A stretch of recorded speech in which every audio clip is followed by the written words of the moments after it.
Take it one step further and see your present life and your future life as becoming better. See yourself as happy and content.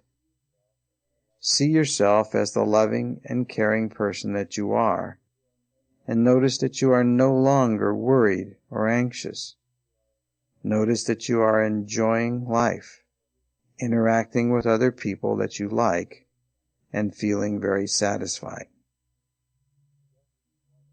Just as we want to stop viewing the world as a hostile place, we also want to start seeing it more realistically. There is good and bad in the world, and there are many shades of gray. But we have a choice as to what we decide to pay attention to.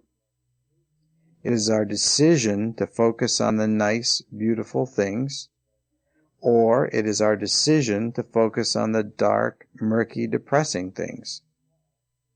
In the past, we never knew we had this choice. We never thought we had this power. But in actuality, we really do. We have a choice or a decision as to what we focus on, look at, and pay attention to. What we decide to pay attention to has large and immediate ramifications. This is very similar to the focusing handout. We want to pay attention to or focus on the positive and enjoyable external things around us. If you enjoy doing something constructive, do it instead of slipping into ants-like thinking. Play that musical instrument. Sing along to your favorite CD. Enjoy that movie you've been wanting to see.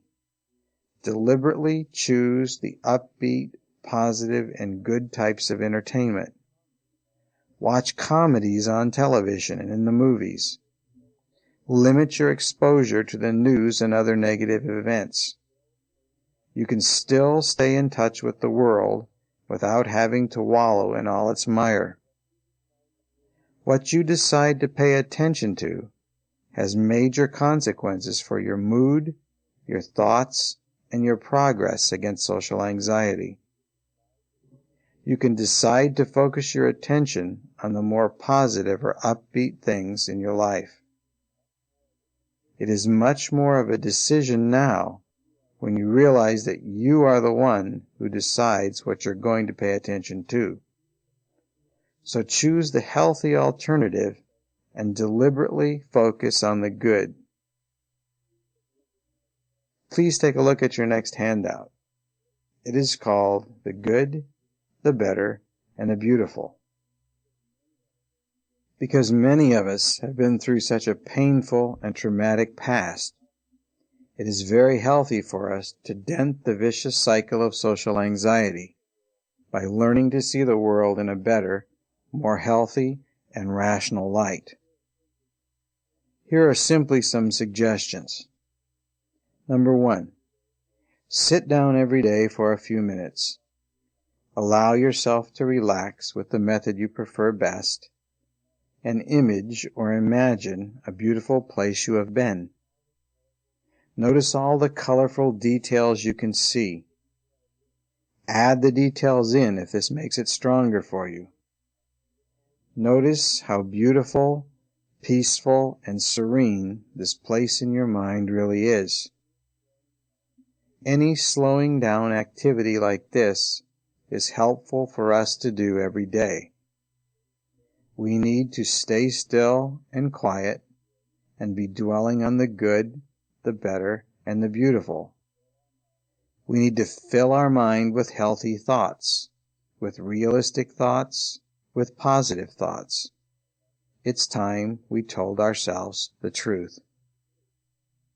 Number 2, go sit outside on the patio, in the backyard, at a park, or someplace else that is solitary and peaceful. Focus on the beautiful things you see around you. Flowers, trees, desert scenery, the ocean, hills, mountains, lakes, fields, clouds, the sky. Number 3, take a walk around the block or hike up a hill or mountain. This is great physical exercise too, but make sure you slow down to enjoy the beauty that you see all around you. Specifically, focus on all the beautiful, pretty, natural objects that cross your path. 4. While you drive around town, drive in slow driving mode. Slow talk to yourself if necessary, so that your driving is not tension-filled and stressful. Deliberately notice and focus on the nice and beautiful things you see. Beautiful yards, landscaping, an outstanding flower bed, a unique business establishment, beautiful architecture, and all the natural physical beauty that surrounds your home. 5. Yes, in each and every case, the central message is to stop and smell the roses. This is a lesson all of us need to learn for our own enjoyment, peace, and tranquility.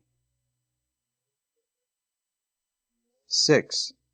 The more we focus on the good, the better, and the beautiful, the more our minds turn toward realistic, rational, positive perceptions of the world.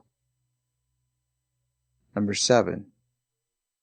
In a sense, we all know there are good and bad things in the world, and there are many shades of gray. Therefore, we have a decision to make. A. We can decide to surrender to our old conditioning and continue to view the world as hostile and evil and threatening. Or B. We can gradually open up to the world and deliberately focus on the nice, peaceful, gentle, beautiful things that really are all around us. This is one more technique to help change our thinking about ourselves and the world. As we begin to see the world as more beautiful and manageable, we begin to see ourselves in a more peaceful and positive light as well. You deserve to enjoy life, and you deserve to be happy. You deserve to see yourself more realistically and rationally. There is beauty in almost everything, and the more and more you focus on the good, the better, and the beautiful, the more and more your perceptions of the world and of yourself will rationally change. So we are not fooling ourselves by focusing on the good, the better, and the beautiful. We already know there are other, more negative things in the world. But we have spent much of our life over on the dark, depressing side, even though we never chose to do so. We don't want to spend the rest of our lives in this social anxiety trap. So I choose to see things differently.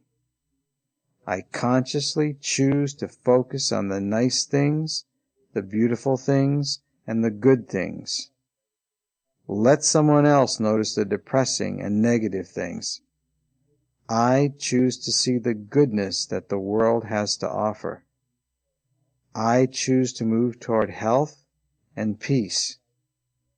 I have decided to spend my time on the good things, the positive things, and the really important things in my life.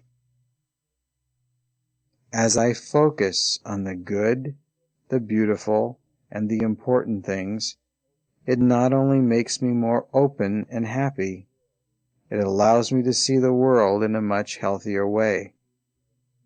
It allows me to see the many accomplishments I can make and the many contributions I can give.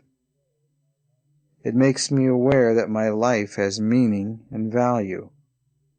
And the sooner I can see the world and myself in this more realistic vein, the sooner I will be able to move ahead with my own life and help other people.